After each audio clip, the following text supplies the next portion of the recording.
Bona nit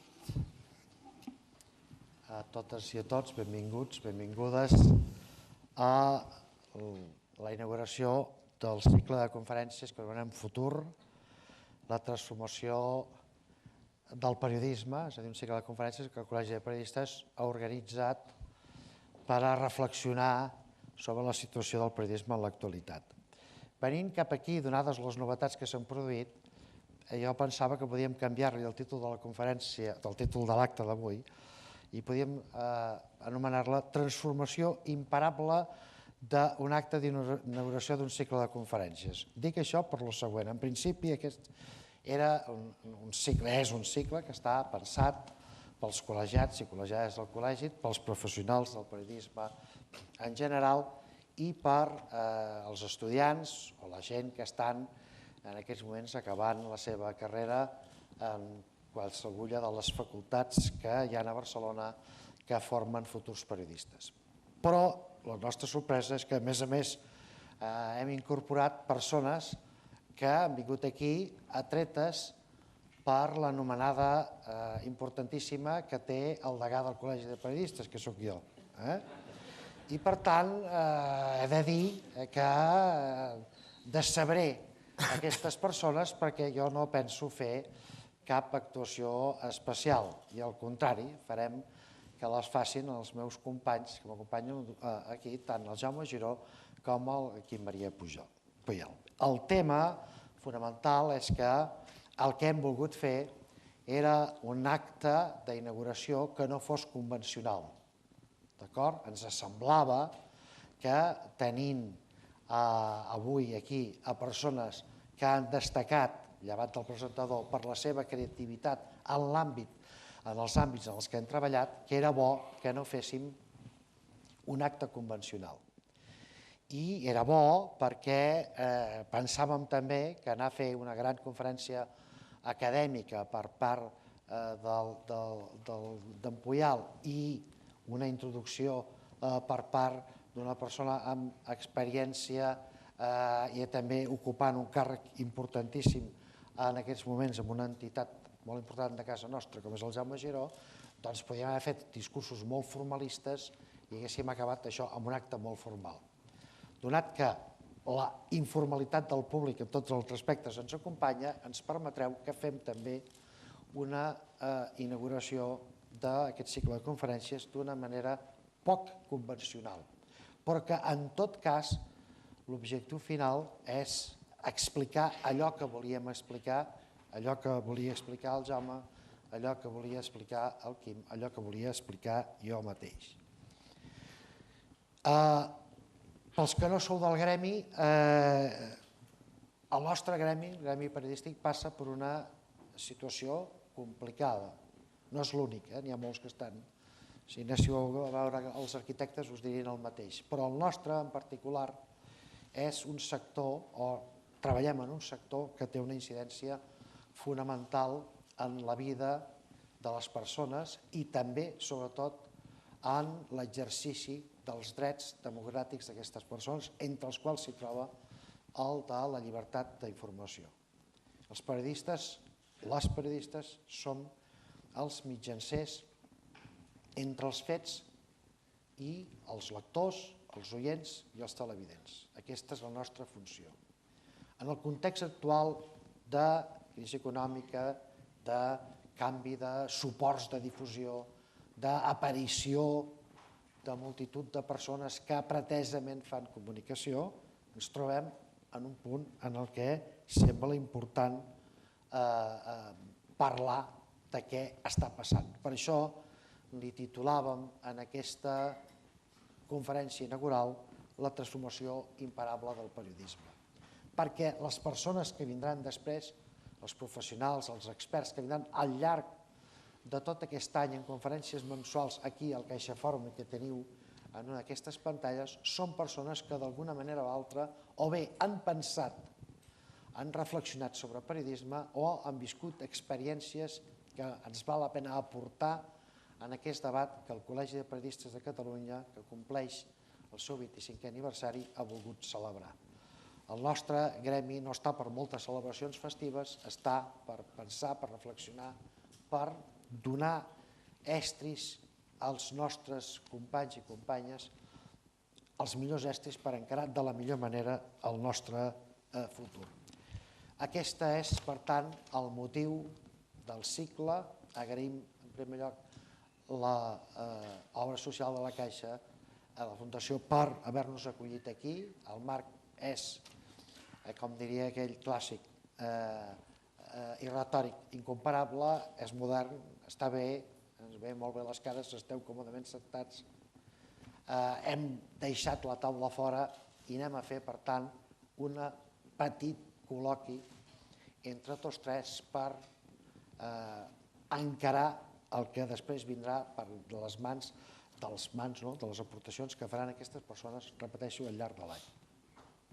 Bé, m'acompanya, ja ho he dit, en Jaume Giró, que és actualment director executiu de la Caixa, on és el màxim responsable de comunicació. Abans que res, ell és periodista, la seva formació és periodística, ha treballat de periodista en diferents mitjans, de premsa escrita, agències de notícies, etc. Però la vida, les ocasions, no sé el que exactament, si té nom, el que et va portar a ser director corporatiu i de Relacions Externes de Gas Natural, després cap de gabinet de la presidència, després director general de comunicació de Repsol, sort que hi va ser abans i no ara. I bé, és una persona reconeguda en el nostre sector, no solament pels seus càrrecs, sinó per la seva competència professional en aquest territori complicat que és el que s'anomena la comunicació corporativa. Per tant, tenint en compte, jo li deia abans amb ell, i els deia també al Quim, que més del 50% dels nostres col·legiats i col·legiades es dediquen a comunicació corporativa, em sembla que la visió que ens pugui aportar en Jaume Giró sobre aquests elements fonamentals de la comunicació em sembla que poden ser interessants. No cal que us digui que l'altra persona que m'intenta fer una miqueta d'ombra avui, m'intentarà fer ombra, és el Quim Maria Pujol, que és, que el currículum duraria molt i per tant ens perdríem temps en fer coses, tots el coneixeu, però en tot cas, pel que a mi em toca de prop, ha tingut 4 Premis Ondas en reconeixement de la seva feina, ha narrat més de 2.000 partits del Barça, inclòs el d'ahir al vespre, i és un dels grans referents que ens ha portat la ràdio des de l'acabament del franquisme, des de la transició fins a l'actualitat.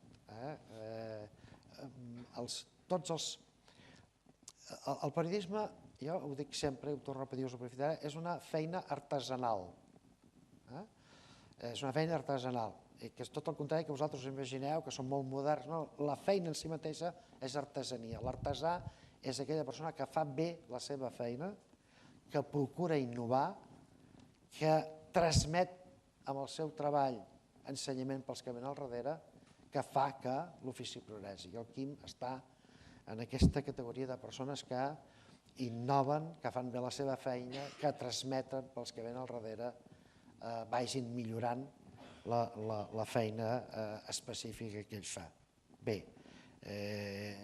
hi ha una generació de periodistes catalans que li devem moltes coses i el col·legi del que està honrat sempre és de reconèixer la gent, els seus col·legiats i col·legiades, els professionals del periodisme que fan les coses bé. Bé, fet aquest preàmbul, entrem en matèria.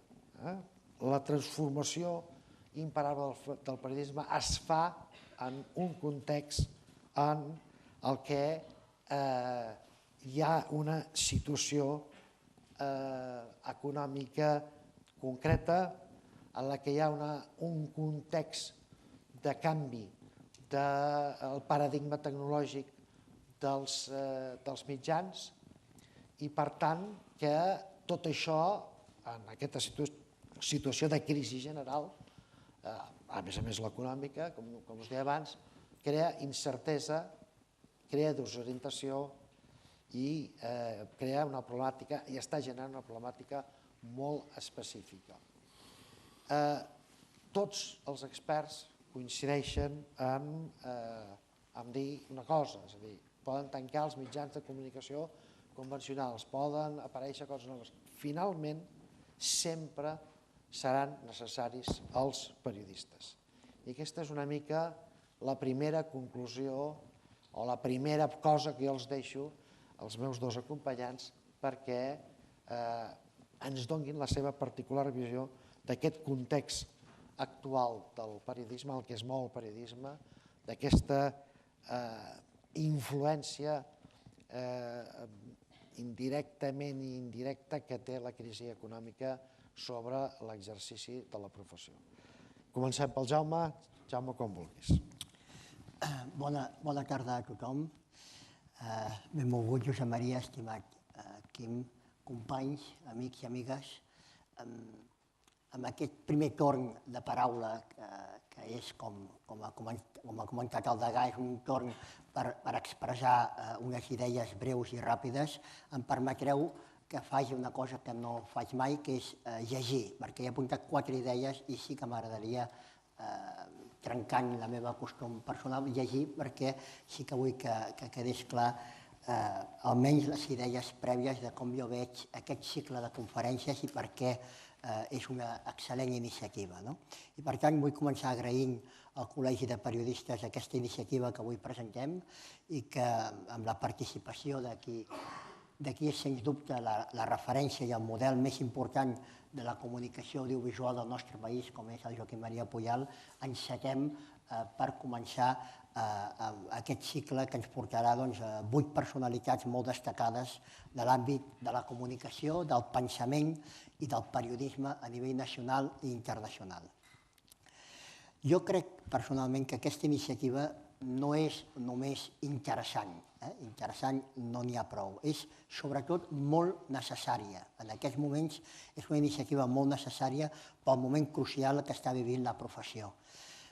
La crisi econòmica que ha portat la precarització dels mitjans i de l'ofici, la irrupció de les noves tecnologies i els canvis d'hàbits del públic són factors que estan repercutint en la tasca periodística de forma radical. De forma radical. El periodisme i l'ofici de periodista, tal com bàsicament l'hem conegut en els últims 2 segles, s'està extingint. I nosaltres, els periodistes, no en parlem. Sembla que no passi res. És com si tinguéssim por a parlar-ne. Parlem de tot i parlem de tots, menys de la transformació d'aquest vell amb V baixa i d'aquest vell amb V alta ofici. Per això crec, estimat amic Josep Maria, que ja era hora de parlar de nosaltres mateixos.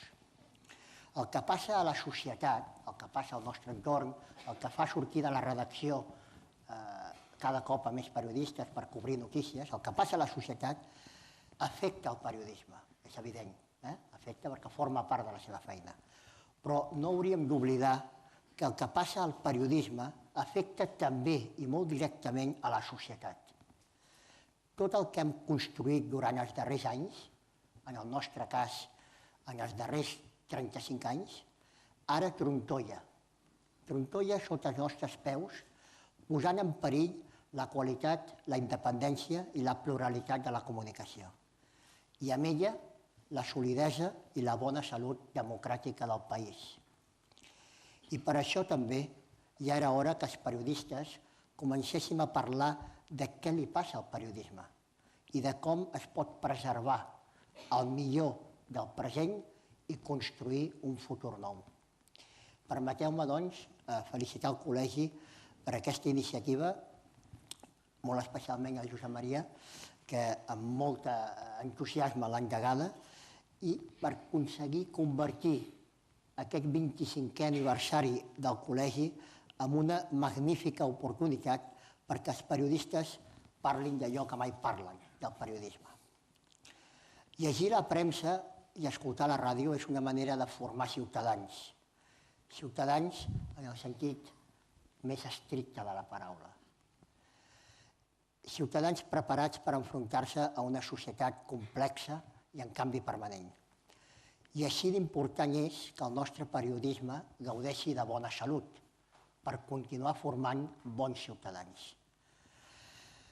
Des de la Caixa, i permeteu-me ara un breu espot publicitari, fa 3 anys vam endegar amb el col·legi una iniciativa que crec que és un gra de sorra en aquest camí, i és els tallers de lectura de premsa a les escoles, perquè creiem que hem de fer un esforç tots perquè la gent jove no perdi l'hàbit de llegir diaris, de llegir diferents diaris, per fer-se una visió formada del que passa al món.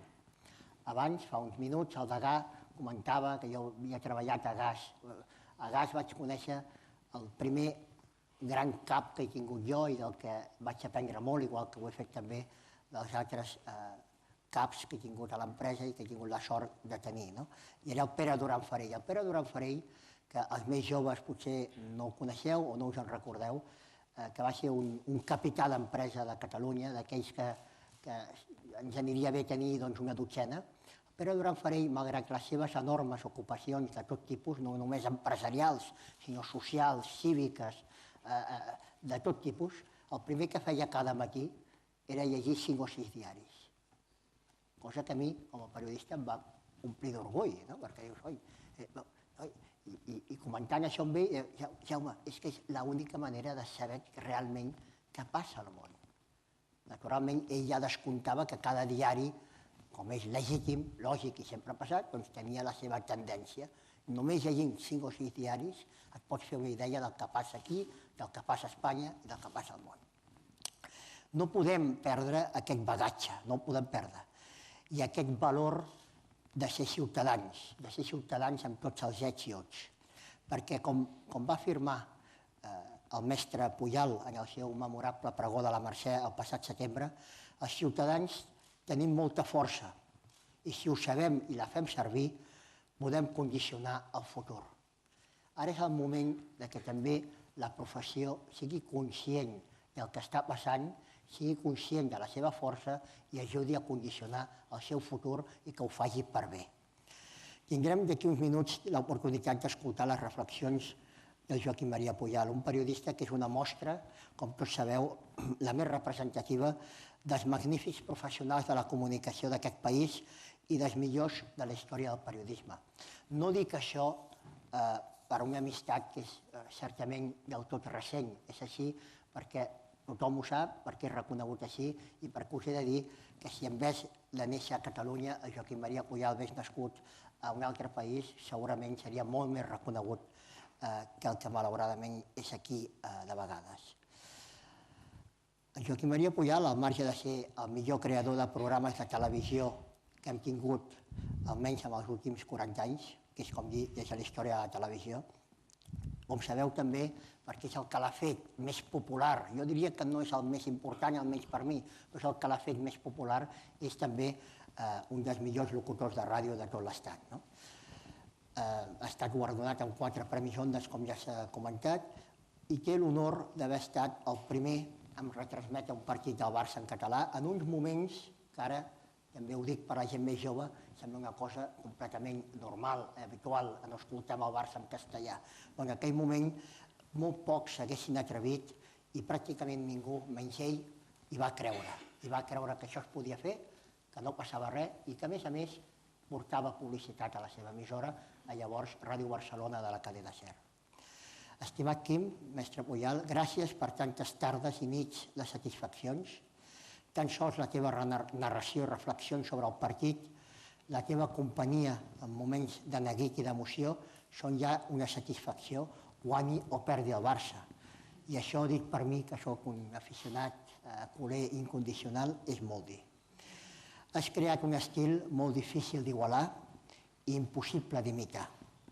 I ningú ha deixat tantes frases per la posterioritat com tu. Crec, doncs, que tots vosaltres m'agraireu que jo em calli per escoltar el nostre Messi de la comunicació i que ell inauguri de veritat aquest tomb per la vida del present i del futur del periodisme. Gràcies.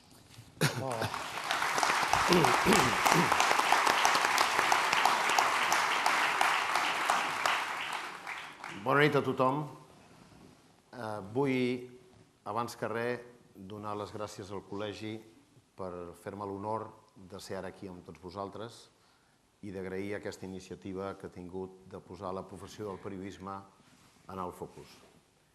Vull agrair al senyor Jaume Giró les seves paraules plenes d'afecte i una mica ennuvolades per l'amistat que li fan perdre a vegades una mica del criteri i la ponderació que segur que té en altres àmbits de la seva activitat. Dit això, i agraïm-vos a tots vosaltres que sigueu aquí, us vull, abans de començar a dir el que tinc pensat dir 3 cosetes que també tinc pensat dir-les. La primera, que m'agradaria ser sincer. És a dir, que no tindré l'encert, segurament, de dir coses que us resultin molt interessants, però, en canvi, vull que tingueu la seguretat que res del que dic és el que no penso. En tot cas, puc callar alguna cosa que pensi, però res del que no dic, res del que dic és el que no penso. Per tant, quan a mi se'm presenta com un mestre o com un referent, a mi fa una certa vergonya, perquè si vosaltres veiéssiu la meva vida quotidiana, si vosaltres sapiguéssiu què he fet jo aquesta tarda, per exemple, doncs jo avui m'he reunit amb el meu equip de treball i hem estat ponderant les coses que vam fer a la transmissió d'ahir, perquè al començar el partit va resultar que els Mossos d'Esquadra van tallar la travessera perquè hi havia uns brètols que havien begut més del compte, que van organitzar uns merders, i això va provocar que les intervencions que havíem previst no fossin tal com les havíem previstes i aleshores que una persona hagués de marxar. Això va provocar que l'emissoreta que tenim no treballés adequadament fora del recinte, amb la qual cosa vam haver d'intervenir per telèfon. Això va provocar... Jo avui vinc de fer una reflexió sobre la feina, una reflexió sobre la producció del que vam fer ahir, que la faria exactament igual si fes un any que faig aquesta activitat. I quan fem aquesta feina ens plantegem els mateixos interrogants i tenim els mateixos dubtes que teníem el primer dia. Què pretenc jo ara? Jo ara pretenc que vosaltres m'escolteu, però jo m'ho he de guanyar que m'escolteu. El que no puc és parlar, dir qualsevol cosa, dir-la de qualsevol manera i continuar confiant que vosaltres aguantareu aquí estoicament 10 minuts, un quart, mitja hora, una hora. No, el tracte no és aquest. El tracte que no hem fet, però que en la comunicació mediàtica es dona per sobreentès, és que qui diu coses, qui actua, té un compromís de captar l'atenció de les persones que l'escolten.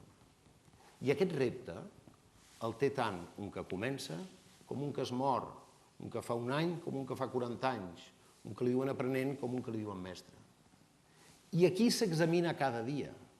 I per més mestre que sigui, el dia que aquest examen no l'aprovi i el suspengui, li donaran orelles de burro d'aquelles que donaven quan eren petits a l'escola, els que sou més que no us en recordareu d'això. És a dir, en aquest ofici nostre, com en altres activitats de la vida, cada dia has de renovar el teu compromís, cada dia has de renovar la teva exigència, cada dia has de revisar la teva posició i cada dia t'has d'ajustar a les circumstàncies. Perquè, esclar, les circumstàncies canvien. Jo vaig començar a treballar a Ràdio Barcelona, ara ho recordava el Jaume Giró, l'any 1969. Quan jo vaig començar a treballar a la ràdio, feia poc més de 40 anys que existia la ràdio. És a dir, si partíssim l'existència de la ràdio des del començament fins ara per la meitat, jo vaig començar a la primera meitat, no a la segona. Quan jo vaig començar a treballar a la ràdio, hi havia molta gent que no tenia aparells de televisió a casa seva. La televisió és un invent que es va popularitzar als anys 60, 70. La ràdio és un invent dels anys 20. I el periodisme escrit com a periodisme va ser un periodisme que va travessar diverses vicissituds, però diríem no s'implementa en els hàbits dels nostres ciutadans fins fa poc més d'un segle, d'una manera, podríem dir, si no majoritària, com a mínim relativament extesa. La gent, en canvi, sempre ha tingut necessitats de comunicar-se i ha buscat els mètodes en cada moment que li han semblat adequats o més oportuns.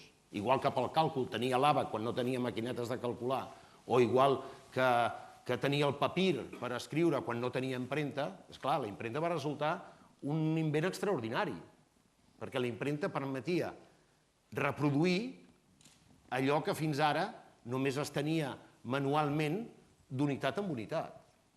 La impremta va permetre emmagatzemar i va permetre redistribuir. Després, la telegrafia va permetre que la gent es comuniqués sense necessitat de tenir una situació presencial, que la gent es pogués enviar missatges.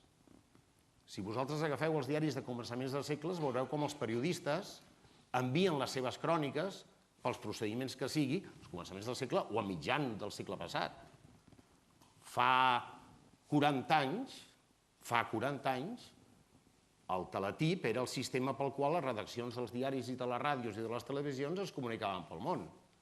Les notícies ens les enviàvem a través d'aquell procediment, que era un procediment en el qual a temps real una persona enviava, una agència, una persona treballava per una agència, o individual, si era el cas del Tèlex, enviava una nota que era rebuda a la redacció.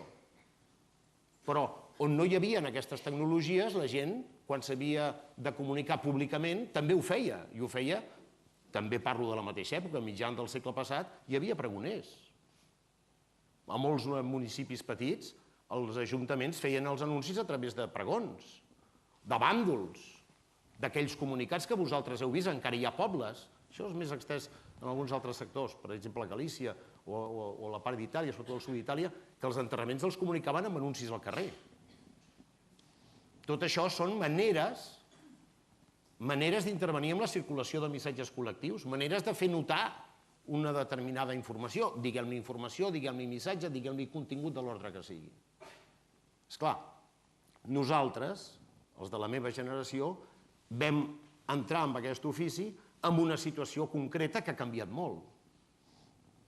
Ara estic fent un discurs que mira de tenir un peu en la professió i un discurs que mira de tenir un peu en tots els que sou aquí i que no sou de la professió. Però, esclar, no podem tenir un registre únic. Ara faig una disquisició lateral. Jo no puc tenir un registre pensant que m'estic dirigint als col·legues de la professió, els quals saben tot el que estic dient i més, però un discurs que no aplegui les persones que no sou periodistes i que heu vingut aquí perquè us han convidat a venir i que, naturalment, també teniu dret a pensar que allò que jo us estic dient ho estic dient pensant en vosaltres. Però ara potser sí que em centraré una miqueta més en la feina dels periodistes, perquè quan jo vaig començar a fer aquesta feina, Catalunya no era reconeguda, i amb això no vull dir que ara ho sigui, no teníem llibertat, teníem una dictadura militar, com vosaltres sabeu, i vaig haver de començar a fer-la en l'àmbit d'una empresa, en aquest cas era la cadena SER, que estava radicada i que tenia la propietat fora del nostre país, i amb una situació molt diferent de la situació actual, perquè de la mateixa manera que encara funcionaven els teletips amb la transmissió de notícies, doncs nosaltres, per exemple, a la televisió no fèiem servir el vídeo. No existia el vídeo. Nosaltres a la televisió gravàvem amb cine, igual que els germans Lumière. I gravàvem amb cine que tenia les càmeres més velles el so incorporat. El so incorporat vol dir que la banda de so, la banda magnètica, anava incorporat al film, amb la qual cosa, si editaves la imatge, editaves el so. Després van venir les dues bandes i aleshores podies editar el so per una banda i la imatge per una altra. Això que ara en diríem els inserts. Posar unes imatges de recurs que evitessin veure tota l'estona aquell pla que potser resultava avorrit. Després van venir els primers vídeos, que eren uns vídeos que tenien una cinta així de 2 polzades, que editàvem amb gilets, tallàvem la cinta, la tallàvem, la cinta magnetoscòpica, i la juntàvem amb crom. No fa falta que us digui que al cap de 5 o 6 setmanes de treballar aquella cinta ja la podies llançar perquè era completament desaprofitable. Tot això ha passat no fa un segle, tot això ha passat quan jo vaig començar en aquest ofici. Per què marco aquesta referència? Home, doncs perquè si parlem dels sistemes de transmissió de les informacions i de les notícies al llarg de la història de la humanitat, allò que dèiem abans de l'àbac, el papir, l'empremta, la telegrafia, doncs clar, el salt que hem fet en el segle XX ha estat un salt enorme, un salt espectacular. Clar, aquest salt també ha afectat directament per l'avenç tecnològic en el terreny de la circulació de notícies i de la capacitat del ciutadà d'intervenir en un territori que fins ara els industrials de la comunicació es pensaven que era un territori acotat. El que no deia la televisió no existia. El que no publicava La Vanguardia no existia. No estic parlant tampoc de fa segles, estic parlant de fa 30 anys. Menys, potser. Què ha passat? Que ara hi ha algú que té capacitat d'anar pel món, de viure, de no ser periodista i d'expressar allò que veu, allò que li crida l'atenció, allò que li agrada, amb unes determinades plataformes, que és això que en diem les xarxes socials. I què ha passat? Que aquest ciutadà, que fins ara era anònim i que era l'únic que rebia missatges, ara ha passat a ser un ciutadà que també intervé en la producció de missatges i també diu coses a la gent i també es fa notar. I pot ser que sigui molt seguit. I pot ser que sigui anònim, no tan anònim, pot ser que sigui un futbolista o que sigui un cantant, que pot ser que tingui un munt de seguidors, molts més dels que puc tenir jo quan transmeto un partit de futbol d'aquests que li agraden al senyor Giró. Molts més dels que puc tenir jo quan transmeto un partit de futbol. Però, esclar, resulta que aquest ciutadà que té tots aquests seguidors, per intervenir en la producció del missatge i per sortir a aquesta àgora pública, que són les xarxes socials, ningú no li demana cap requeriment. És a dir, de la mateixa manera que és fantàstic que l'observació de la realitat i la lliure expressió de les persones pugui tenir aquesta sortida i aquesta viabilitat, de la mateixa manera que això és extraordinari, que trenca els monopolis de l'observació, que trenca els monopolis de la divulgació, de la mateixa manera resulta que les persones que exerceixen aquesta activitat no observen cap principi dels que podríem considerar que els que ens dediquem professionalment al periodisme estem obligats a observar. És a dir, principis relatius a idees associades a les qüestions ètiques, no divulgar falsedats, no dir coses que no ens consten, no confondre informació amb opinió, no tenir la voluntat d'enganyar. Se suposa que aquestes coses que els periodistes hauríem de fer, per bé que tenim les nostres dificultats per fer-ho així, perquè després d'aquí poc en parlaré, dic d'aquí poc perquè hem quedat que no m'enrotllaria gaire i no voldria ara tampoc ocupar més estona de la que em correspon, però tots aquests principis no són exigibles ni són principis d'observació per aquells que envien aquesta mena de missatges. I això ens situa en un espai nou, molt allunyat d'aquells espais en els quals nosaltres ens trobàvem fa 60, 70, 80 anys, no més. Estem parlant, per tant, dels espais dels nostres pares o dels nostres avis. No estem parlant de fa no sé quants segles. I això s'explica per aquest avenç extraordinari de la tecnologia. Davant d'aquesta situació, passa que els nostres empresaris diuen no em surten els números com em sortien. Passen que els nostres empresaris diuen ha aparegut una premsa de paper i perquè la gent ha de comprar el diari pagant si té un diari de franc. Els nostres empresaris diuen abans teníem quotes de televisió de shares del 30 i del 35% i ara amb prou feines hi arribem al 12 o al 14 perquè la gent pot accedir a la xarxa, pot veure al YouTube, qualsevol cosa és a tot arreu. I això què fa? Això fa trontollar el negoci. I en aquest trontollar el negoci, què passa? Que els que surten sacsejats són els que hi ha dintre d'aquesta capsa del negoci, que són els periodistes, que ja tenien un munt de condicionants abans. Perquè, esclar, quan un anunciant important d'un diari, que li dona molts diners al diari, a la ràdio, a la televisió al llarg de l'any, té un problema, no li convé amb aquest anunciant que aquest problema es divulgui. Davant d'aquesta situació concreta que jo ara explico, tota la vida ha tingut un problema també el director del diari, de la ràdio i de la televisió. Perquè el director del diari, de la ràdio i de la televisió ha de respondre davant de l'amo. I per respondre davant de l'amo ha de quadrar els números. Però també ha de tenir autoritat moral davant de la tropa de periodistes.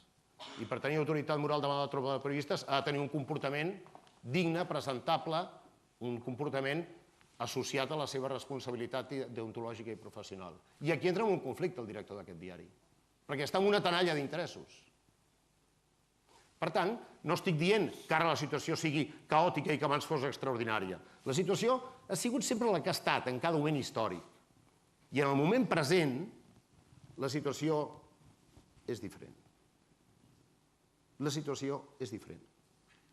Ens trobem amb molts periodistes que volen ser periodistes. I la primera pregunta que jo faria és per què voleu ser periodistes? Molts volen ser periodistes perquè veuen que els que surten per ràdio, per televisió, perquè tenen una imatge mitificada del periodisme, com els nens volen ser futbolistes. Els nens volen ser futbolistes.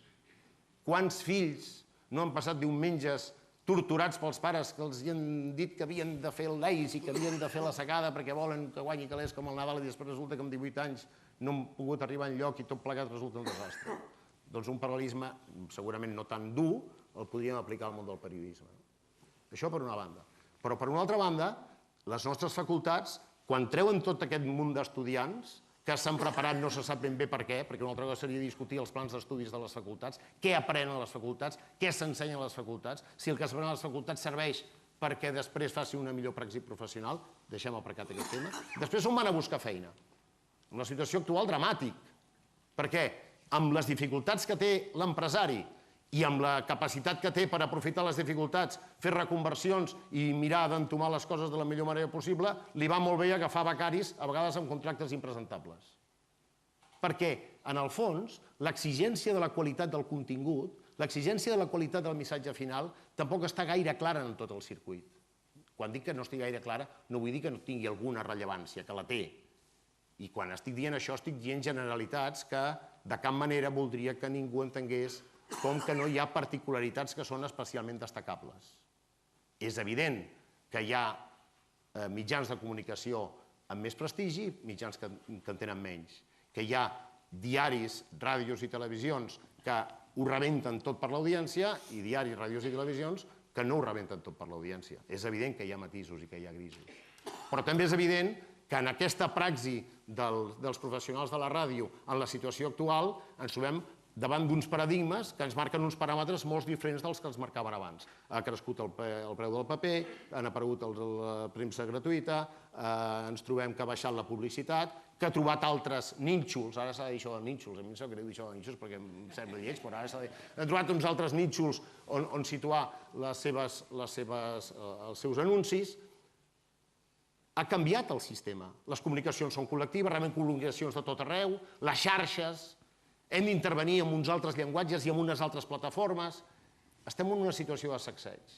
Davant d'aquesta situació de sacseig, i ara sí que acabo de debò, què hem de fer nosaltres? Jo penso que, i això no ho dic amb cap frivolitat, ni amb cap tranquil·litat, ni vull donar la sensació que això és fàcil, però què hem de fer nosaltres? Seguir allò del Darwin i adaptar-nos. L'única sortida que tenim és adaptar-nos.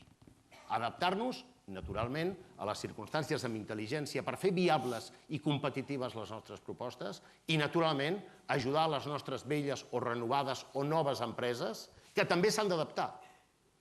Perquè, per damunt de tot, el que hem de tenir clar nosaltres i hem de fer tenir clar als nostres receptors és que sense un periodisme més o menys lliure, més o menys responsable, més o menys identificat, més o menys capaç que avali la circulació de missatges, si no tenim llibertat més o menys per dir les coses com honradament creiem que s'han de dir, no està en joc la professió del periodista, no està en joc el negoci de l'industrial.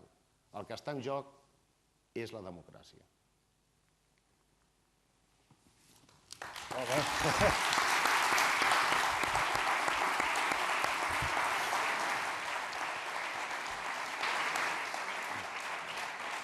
Complementant una mica les coses que estava dient en Quim,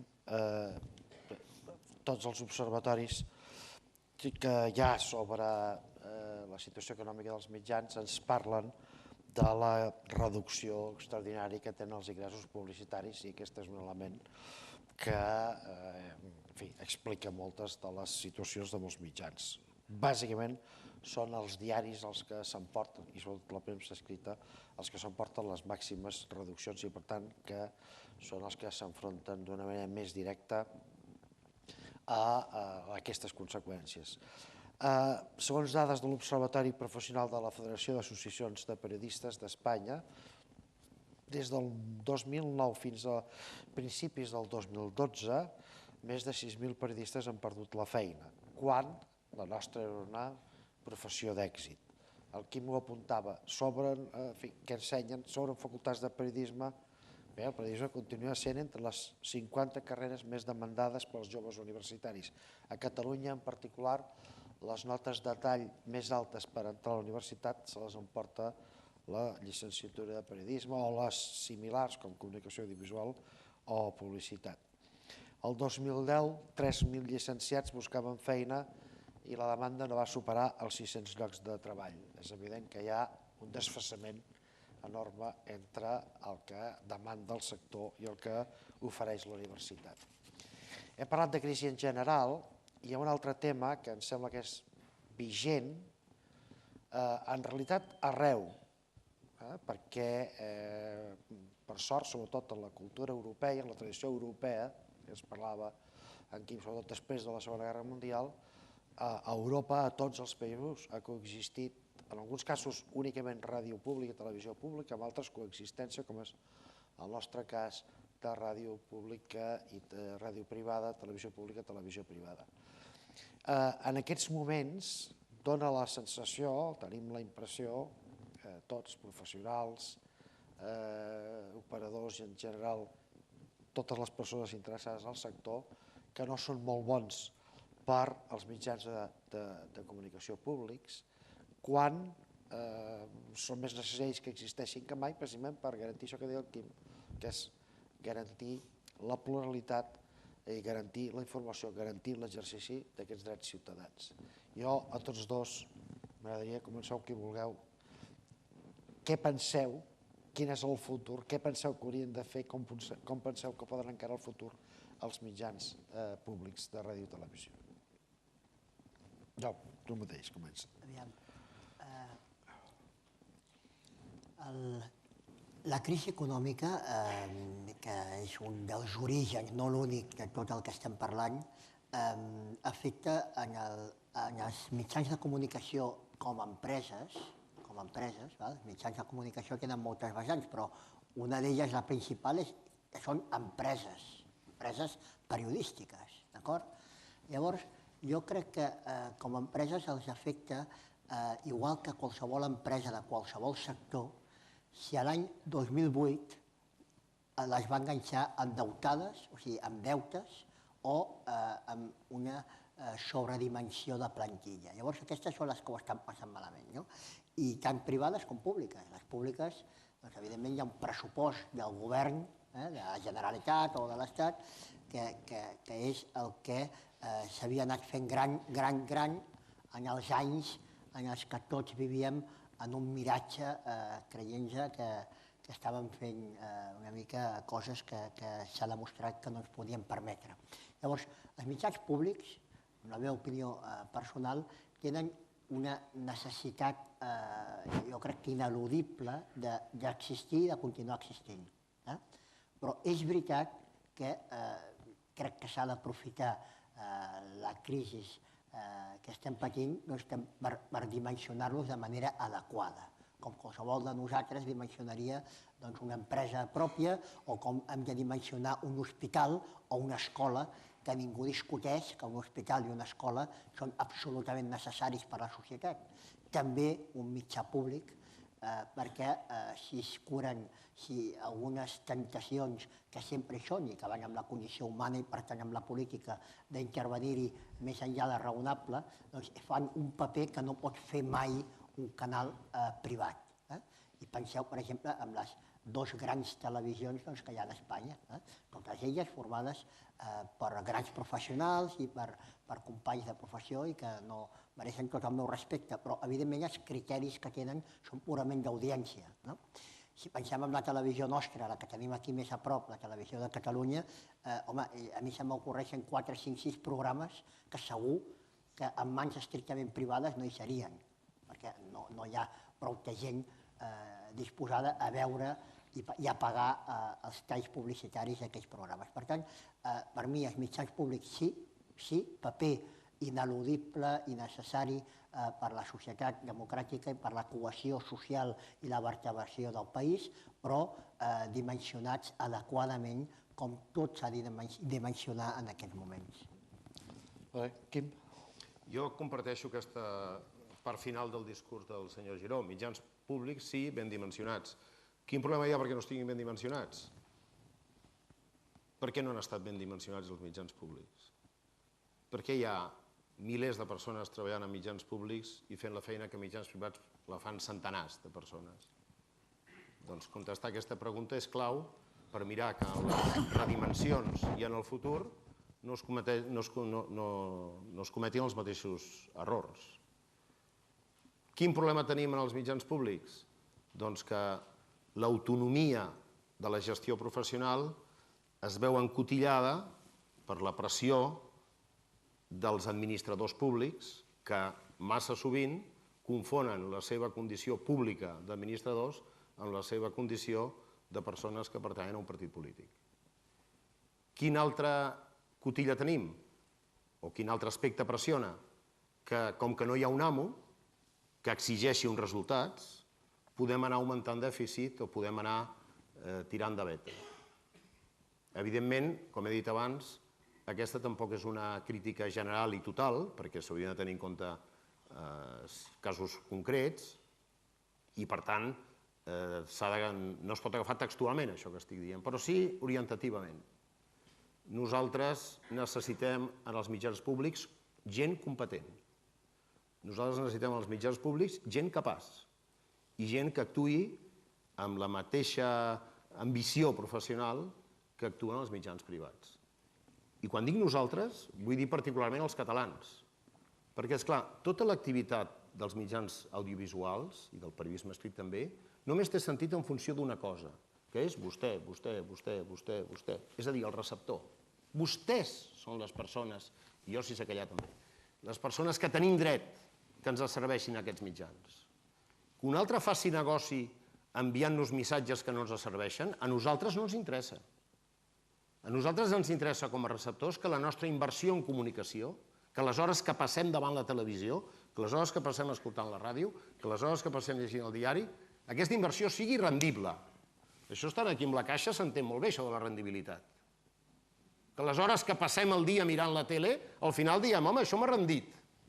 No senzillament que ens embadoquin allà mirant coses que al cap i a la fi no ens porten enlloc.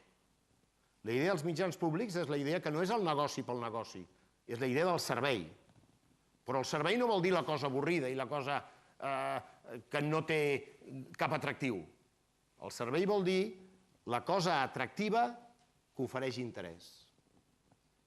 El que passa és que els empresaris privats, que els hi convé anar posant la bota sobre el coll de la pública, aquí, allà i a tot arreu, els empresaris privats el que fan és habituar l'espectador, de televisió particularment, a rebre el missatge de la banalitat, de la intranscendència, de l'estupidesa, a saber no se sap quantes coses d'uns personatges que no tenen cap interès i que va en contradicció amb la idea essencial de divulgar missatges interessants, que era el que inspirava els pregoners aquells que dèiem abans. Donaven un pregó donant per descomptat que interessaria a algú de la ciutadania aquell pregó. No cuidaven gaire l'aspecte formal, aquella trompeta que duien o aquell cornetí o com se n'hagués de dir, segurament la seva veu tampoc era res extraordinari, però el contingut sí que resultava de l'interès de la ciutadania o del poble o de la comunitat que fos. Aquest accent sobre el contingut és l'accent que s'ha d'exigir tant als públics com als privats. El que passa és que els privats desvirtuen l'accent per la importància del rendiment econòmic i els públics desvirtuen l'accent per la importància de la pressió partidista dels polítics. Bé, hem de dir, per complementar, que el col·legi, òbviament, té clar que qualsevol anunci de possible privatització dels mitjans públics representa un risc per la pluralitat comunicativa d'aquest país. És evident també, hi ha una cosa que els meus dos companys no han dit, però que jo penso que sí que cal dir aquí, que cal recordar-ho, encara que ho sabem tots, i és que el paper que fan els que han fet i que poden fer en un futur els mitjans públics per la normalització de la llengua pròpia del país i la cultura és evident. I per tant que els nostres mitjans públics, els mitjans públics d'aquest país, tenen un plus afegit molt important. I això, qualsevol mesura que vagi en contra d'aquesta funció o desaparició de mitjans al llarg del territori, perquè la nostra comunicació pública també, els mitjans públics també presenta una varietat diferent d'altres països. Aquí hi ha ràdio pública i televisió pública local que a d'altres llocs d'Europa no existeixen ni la coneixen. Per tant, la ràdio i la televisió públiques locals han tingut també una gran importància en aquest paper vertebrador del país del que parlava el Quim, en aquest paper de normalització de la llengua i de la cultura del país. I aquest és l'esglaó més feble d'aquesta cadena del sector públic. I veiem que s'estan produint algunes desaparicions de ràdios i de televisions locals que posen en perill precisament a molts llocs del territori el paper, és a dir, deixen sense substitut el paper que aquests mitjans duien a terme. I per tant és un motiu de preocupació en aquest entorn. I a la vegada, ja que parlem de periodisme, limita l'activitat periodística d'acord amb aquest codi deontològic del que parlàvem al començament i que és l'essència de les pràctiques professionals de l'ofici. Quan deixem una mica aquesta comunicació local en mans de publicacions que bàsicament són suports publicitaris, la pràctica del periodisme, les bones pràctiques periodístiques, el respecte, que són els principis deontològics, es perd. Bé, acabem, perquè igual entre el nostre públic hi ha persones que després volen preguntar coses, però sí que m'agradaria fer-vos una pregunta concreta, de dir, sobretot del missatge que es pot donar de visió del futur. És a dir, en aquest context de crisi, de canvis de suports de difusió, de crisi de la pròpia professió, etc. No us dic que feu pronòstics, però que manifesteu el vostre estat d'esperança, el vostre capteniment davant de les coses que poden passar. En tot cas, que ens doneu, i ens doneu a tots, la vostra opinió. Jaume, quan vulguis. Bé, és complicat el que ens demana el degà, però ho intentarem. Jo, personalment, respecte a la televisió, soc una mica pessimista, en el sentit següent. Com a mitjà, crec que està molt abocat i de manera pràcticament irreversible a ser el mitjà de l'entreteniment. Vull dir que està molt bé, no és res dolent, però el mitjà de l'entreteniment. Això per un cantó. No està perdent molt el pes tant de la credibilitat que, malgrat tots els canvis i avenços tecnològics, manté la ràdio, la credibilitat. Quan un s'està al dematí, afaitant al dematí o anant amb el cotxe a les 7:30, el que escolta a la ràdio normalment t'entra, t'arriba i ho interioritzes i t'ho creus. I la televisió està perdent credibilitat i força en aquest sentit. I, d'altra banda, abans, ara que comentaves, Josep Maria, el tema dels mitjans locals i públics, la televisió té un altre problema. El problema és els costos. Vull dir, una televisió com TV3 té uns costos molt similars als que pot tenir una cadena d'abast estatal, que en aquests moments hi ha un duopoli que tenen 2/3 del pastís publicitari. Més del 60% de tota la inversió publicitària en televisió és per dues cadenes, amb uns costos molt similars als que té TV3. És a dir, per on vull anar? La segona vessant que em fa ser una mica pessimista és que la televisió necessita massa crítica. És molt complicat una televisió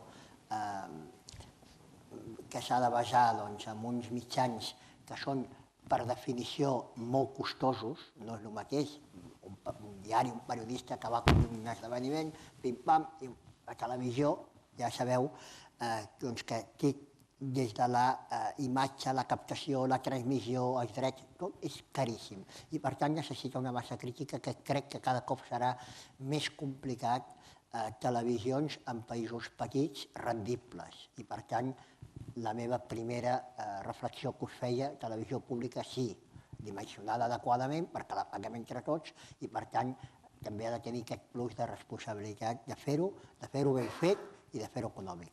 El futur del diari, jo soc dels pocs, i ho he dit no ara, sinó fa 2 i 3 anys, quan algun, fins i tot el dirigent del grup amb diaris deia que això s'acabava, jo crec que no s'acaba. Els diaris, avui per avui, tenen una força de credibilitat i d'influència que no té encara internet. Que la marca, penseu en les 4, 5 o 6 grans capçaleres que poden haver-hi a Espanya, la marca és molt important i la gent compra diaris. La gran crisi, i si tenim temps entrarem després, és una crisi d'ingressos publicitaris i d'unes estructures que, en la meva opinió, estaven sobredimensionades en general i endeutades. Qualsevol empresa, sigui de fabricar pa o de fabricar sabates o de fabricar, entre cometes, informació, quan t'ha enganxat endeutat aquesta crisi brutal, has begut oli. Llavors, és un tema no de crisi d'audiències que han baixat lleugerament, i no en tots els casos, sinó una crisi d'ingressos publicitaris en una situació que tenies deutes, tots els grans grups, tots, i una sobredimensió de plantilla. Ara bé, què passarà amb els diaris? Jo crec que la gent influent, allò que els anglesos diuen els opinion makers, continuen llegint avui diaris, siguin de 60 anys o de 28. Jo veig que llegeixen diaris i que es preocupen molt més per una columna que surti en un dels grans diaris que puguem tenir tots al cap que per no sé què que hagi sortit a internet. Una altra cosa és la premsa per internet, no estic parlant d'això, però en contraposició que abans dèiem, les xarxes socials, jo crec que això existeix, però per sort o per desgràcia, està en una selva i aquesta selva és tan densa en aquests moments que és molt difícil discernir les coses bones, que n'hi ha moltes, de molta cosa que no és tan bona. I els diaris, per una enorme població percentualment petita, quantitativament, amb números absoluts molt grans, continuen comprant diaris, continuen llegint diaris, totes les tertúlies de ràdio que escolteu cada matí i que no veieu però escolteu, tenen tots els diaris sobre la taula, si no us hi farien bastant complicat començar el programa a les 7 o a les 6 del matí si no tinguessin, aviam què diu aquest, què diu l'altre i què ha passat. I per tant jo crec que la premsa escrita com a mínim té uns quants anys, jo diria que molts, de futur. Probablement amb un preu més car, probablement amb menys números d'exemplars que les èpoques dorades, però crec que aquella classe dirigent informada de tots els àmbits, dirigent, no us imagineu empreses, però també el sector acadèmic, el sector social, el sector polític, tots continuaran comprant i llegint diaris i aquests continuaran influint en la societat. A mi em sembla que el circuit de la comunicació col·lectiva, de la comunicació mediàtica, té sentit en funció del receptor. El receptor, com dèiem abans, és la persona que és a casa seva, la persona que rep missatges. Aquesta és la persona que dona sentit a la circulació del missatge. Si els que manen o els poderosos que influeixen sobre els que manen o els que influeixen sobre els intermediaris de la comunicació que som nosaltres, o nosaltres mateixos, o les nostres empreses, o les nostres productores, no observen els principis que garanteixin que el receptor serà tractat amb la dignitat que mereix, la situació ja no és de la crisi del periodisme, com deia abans, és una crisi social que posa en risc la democràcia. Jo crec que això té aquesta transcendència. Punt número 2. El cas de Catalunya. Els receptors de Catalunya, els que ens entenem amb aquesta llengua que ara estem fent servir nosaltres, els que hem après les coses que els teòrics en diuen l'univers simbòlic, és a dir, el conjunt d'elements que conformen la nostra identitat col·lectiva, en forma de llengua, en forma de costums, de tradicions, en forma d'idees que els nostres pares ens han explicat des de petits, en forma de tots aquells elements que ens cohesionen com a grup, que ens donen entitat com a grup. Entenem que això de les identitats és una qüestió evolutiva, entenent que les coses evolucionen, entenent que no hi ha res fix, entenent això. Però quan nosaltres parlem de nosaltres, ens entenem. Ens entenem vol dir que ja sabem què volem dir nosaltres. Mentre nosaltres ens entenguem amb aquest nosaltres, vol dir que sabem que hi ha una diferència entre nosaltres i els altres. Una diferència que no vol dir que siguem ni millors ni pitjors. Vol dir senzillament que nosaltres tenim suficients elements per constituir un grup. La pregunta és, quantes televisions, per aprofitar la reflexió que feia en Giró, quantes televisions usen aquests símbols nostres? Quantes televisions expliquen les coses en funció de les claus i de les referències nostres? Quantes televisions parlen en la nostra llengua? Quantes televisions ens expliquen les coses que ens amoïnen a nosaltres? Com que aquesta pregunta ja la podeu contestar cadascú de vosaltres, no falta que la contesti jo, l'única consideració que faig jo és qui ha de defensar aquestes televisions que ens parlen amb la nostra llengua de les nostres coses, qui ha de procurar que aquestes televisions continuïn tenint la força per poder fer front a aquesta llau de missatges que rebem de fora. Aquesta llau de missatges que rebem de fora ens colonitza simbòlicament. És una colonització diferent. És una colonització que no ve per les armes. És molt més discreta, però és un gota a gota, un degoteig diari. I això que estic dient jo és una pura constatació de la realitat. Està dita amb la fredor de l'observador científic que veu regularitats en la natura i que arriba a la conclusió que cada 24 hores surt el sol. Això que estic marcant jo no és tant una opinió personal com la constatació d'un fet.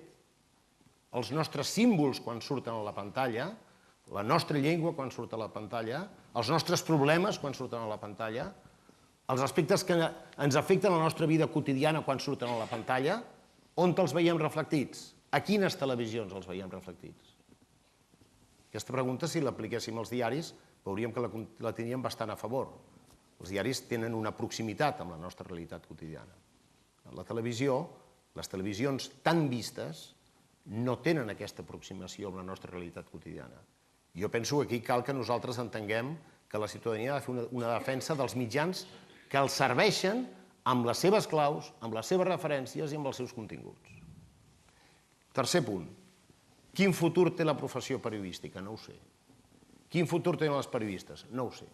Quin futur té la premsa de paper? No ho sé. Ni ho sé ni ho vull saber, ni pretenc saber-ho mai. Jo que sé quin futur passarà. Si ho sabés faria travesses i en lloc de transmetre partits de futbol guanyaria la vida fent un 15 cada setmana. No sé quin serà el futur.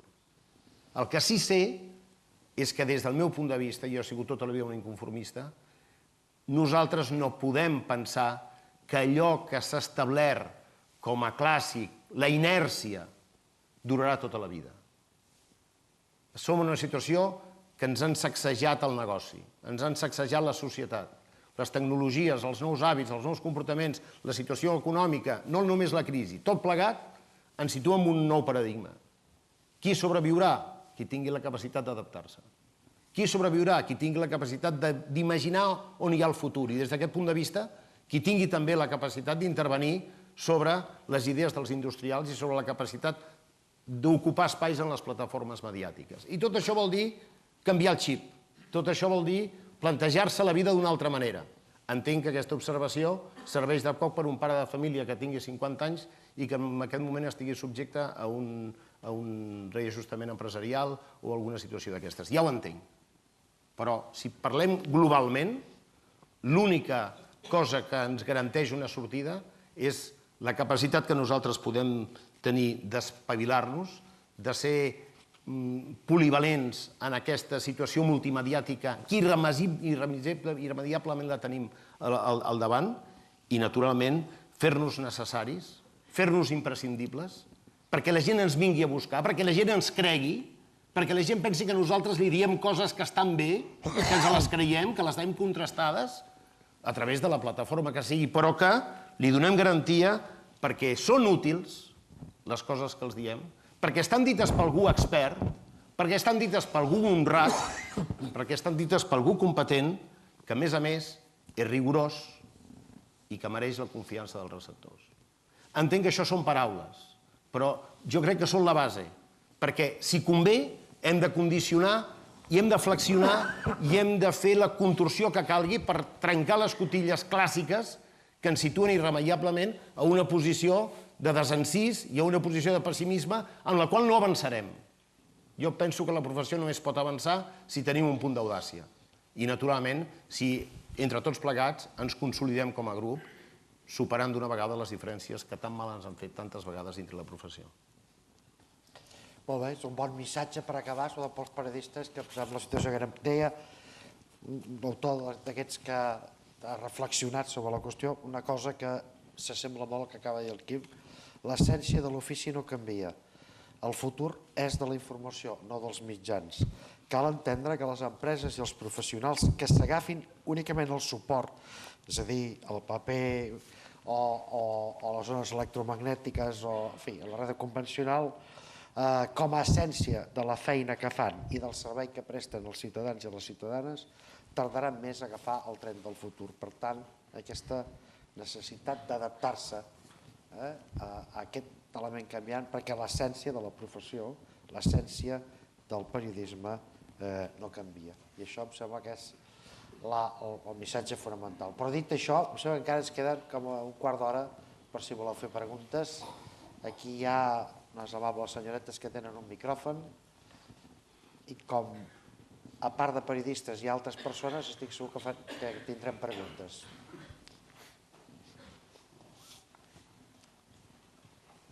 Allà, aquí i no sé si més... I allà dalt. 3 demanades, 4. Endavant. Hola, bona nit a tots els presents. Sí, sí. Hola, bona nit a tots els presents. Vagi per endavant que no soc periodista, però tinc moltes inquietuds. Fa pocs dies vaig trobar-me... Vull fer 2 preguntes. Fa pocs dies, aquesta és una anècdota, vaig trobar-me una gent al carrer que no coneixia de res, però xerrant va resultar que eren periodistes els 4. I eren de diversos llocs d'Espanya i tenien els seus diversos bagatges culturals, etc. I van dir que la situació estava molt fumuda, que tots tenien problemes. I, home, els vaig comentar, i escolta, muntar una web costa 300 euros i podíeu muntar el vostre propi diari, que no estiguéssiu condicionats per corporacions, per grans empreses, com pot ser Vocento, com pot ser Planeta, Mediapro, etc. I em van comentar, no, però és que ja existeix una altra cosa, es diu periodisme humano, i van dir una altra cosa així. I llavors la conclusió que vaig treure és, perquè no vaig poder continuar parlant amb ells, era que no es tracta de comunicar, o sigui, realment les eines les tenen. L'online està allà a l'abast de tothom, tothom té accés a allò. Si volen comunicar, poden comunicar. No tenen per què quedar-se creuats de braços. I no sé si pots fer una petita observació respecte a això. I, per últim, preguntar-te quina opinió et mereix la designació d'Eugeni Sallent com a nou director de TV3, TVC, si és possible. Jo faig una objecció a la segona pregunta perquè no toca aquí. No és una roda de premsa, estem parlant de futur del periodisme i això és un fet polític, en fi, que segur que el Quim potser fora d'aquí és per pronunciar, però jo crec que no és el moment. I per tant, com a moderador, si mano alguna cosa, et llibero de respondre a la segona, respon a la primera. Bueno, he de contestar jo la primera, també? Sí, te la feia tu, m'ha semblat que sí. No, jo crec que és una pregunta ben orientada. El que passa és que, esclar, no podem convertir cada periodista en un empresari. O sigui, entenc que aquestes persones poguessin tenir la seva visió, consciència de les seves capacitats. No tothom té la iniciativa i l'empenta per, de cop i volta, agafar la bandera i gestionar una nova empresa. Per tant, tampoc crec que la sortida del periodisme sigui que tots els periodistes comencin a muntar webs. Ja entenc que aquí hi ha d'haver, doncs... Jo crec que hi ha d'haver un punt d'inconformisme i d'audàcia, però també un punt de racionalitat i de viabilitat, i que segurament és interessant que cadascú faci allò que millor sap fer, però que tingui la idea, és el meu punt de vista personal, que les estructures que fins ara han manat són estructures que quedaran obsoletes o que estan quedant ja obsoletes i que mereix la situació que nosaltres fem un pas endavant al terreny de la imaginació i en el terreny de l'audàcia. Qui l'ha de fer? Doncs, evidentment, no tothom. L'ha de fer alguns, uns altres, en fi, és una qüestió que depèn de les capacitats de cadascú i també de la nostra capacitat, com deia abans, de convertir-nos en petits grups, en iniciatives de l'ordre que sigui, en fi, en funció de cada circumstància.